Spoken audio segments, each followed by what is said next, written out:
தமிழக பாஜக தலைவர் தமிழிசை சவுந்தரராஜன் தற்போது செய்தியாளர்களை சந்திக்கிறார். நேரடி காட்சிகளை காணலாம். இன்னொரு மகிழ்ச்சியான ஒரு அறிவிப்பு. மரியாதைக்குரிய மோடி அவர்கள் ஜனவரி 27ஆம் தேதி மதுரைக்கு வருகிறார்கள். அதிகாரப்பூர்வமாக இன்று காலை தான் எங்களுக்கு தகவல் வந்திருக்கிறது. அதனால் பாரதிய ஜனதா கட்சியின் சார்பில் பல லட்சம் தொண்டர்கள் சேர்ந்து ஒரு மிகப்பெரிய மாநாடை நடத்துவதற்கு ஏற்பாடு செய்ய இருக்கிறோம். தமிழகத்தில் மேலும் பல திட்டங்கள் வருவதற்கு அவரது வருகை மிக பேருதவியாக இருக்கும். தமிழகம் நிச்சயமாக பல திட்டங்களை மோடி அவர்களின் அரசின் மூலம் பெற்றுக்கொண்டிருக்கிறது என்பதற்கு பல திட்டங்கள் வர இருக்கிறது, வந்திருக்கிறது என்பதையும் நான் தெளிவுபடுத்துகிறேன். இல்லை, இப்போதான் 27ஆம் தேதி, இன்று காலை தான் 27ஆம் தேதி வருகிறார்கள் என்று அதிகாரப்பூர்வமாக எங்களுக்கு தகவல் வந்திருக்கிறது. ஏனென்றால் இதற்கு முன்பு யூகத்தின் அடிப்படையில் சொல்லப்பட்டது, அதிகாரப்பூர்வமாக சொல்லப்படவில்லை. ஒருவேளை முன்னதாக கூட வரக்கூடும் என்ற தகவல்கள் எல்லாம் இருந்து கொண்டிருந்தது. இன்று காலை தான் எங்களது அகில பாரத கட்சியிடமிருந்து மரியாதைக்குரிய பாரத பிரதமர் அவர்களின் நிகழ்ச்சிகளை வடிவமைக்கும் பொதுச் செயலாளரிடமிருந்து அதிகாரப்பூர்வமாக தகவல் 27ஆம் தேதி மதுரை வருகிறார்.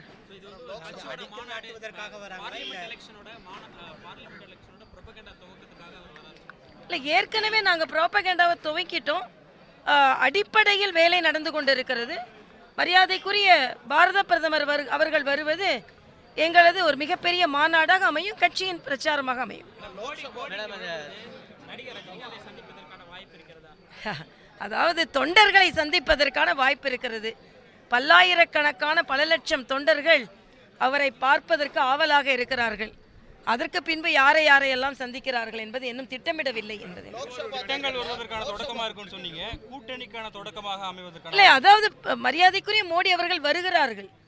அவர்கள் வரும் அந்த வருகை எங்களது தொண்டர்களுக்கும் தமிழக மக்களுக்கும் மிகுந்த உற்சாகத்தை தரும். அதனால் மற்ற பயண திட்டங்கள்லாம் தெளிவாக திட்டமிட்ட பின்பு உங்களுக்கு நான் சொல்கிறேன். எங்களது முழு கவனமும் இப்பொழுது மரியாதைக்குரிய மோடி அவர்களின் வருகை, பாராளுமன்றத்திற்கு எங்களை தயார் செய்வது, இதில் தான் கவனம் இருக்கிறது. ஆனால் அதிகாரப்பூர்வமான அறிவிப்பு நாளைய தினம் எங்களது உயர்மட்ட குழு கூட்டம் இருக்கிறது. ஜனநாயக முறைப்படி அவர்களிடம் கலந்து ஆலோசித்து விட்டு நான் அறிவிப்பேன். ஈவினிங் அறிக்கை தாக்கல் பண்றேன்னு சொல்லியிருக்காங்க. ஒருவேளை அந்த அறிக்கையெல்லாம் பார்த்துட்டு முடிவு பண்ணலாம்னு வெயிட் பண்றீங்களா? என்ன அறிக்கை? தேர்தல் ஆணையத்திலிருந்து அந்த மாவட்டத்திலிருந்து ஒரு அறிக்கையை பெறப்பட சொல்லியிருக்காங்க. தேர்தல் நடக்குமா இல்லையாங்கிற சந்தேகங்கள். அதெல்லாம் இல்லை. நான் முதலில் இருந்தே இந்த 6ஆம் தேதி கூட்டத்தை தான் சொல்லி கொண்டிருக்கிறேன். அறிக்கை தாக்கல் செஞ்ச பிறகு நான் 6ஆம் தேதி கூட்டத்தை கூட்டலை. 6ஆம் தேதி கூட்டம் ஏற்கனவே நெடுநாளைக்கு முன்னாலேயே திட்டமிடப்பட்ட கூட்டம். அதனால் அந்த கூட்டம் நிறைவடைந்த பின்பு நான் சொல்கிறேன்.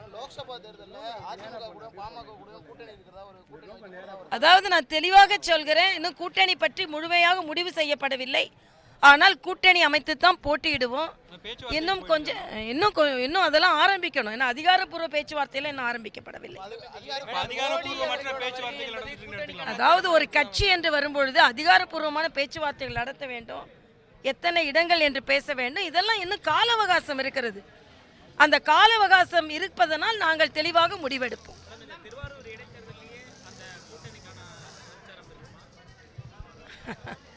அதாவது திருவாரூர் இடைத்தேர்தலை பற்றி நாளை சொல்கிறேன். அதற்கு பின்பு மக்களவை தேர்தலில் நடக்கின்ற கூட்டணியை பற்றி பின்பு சொல்கிறோம்.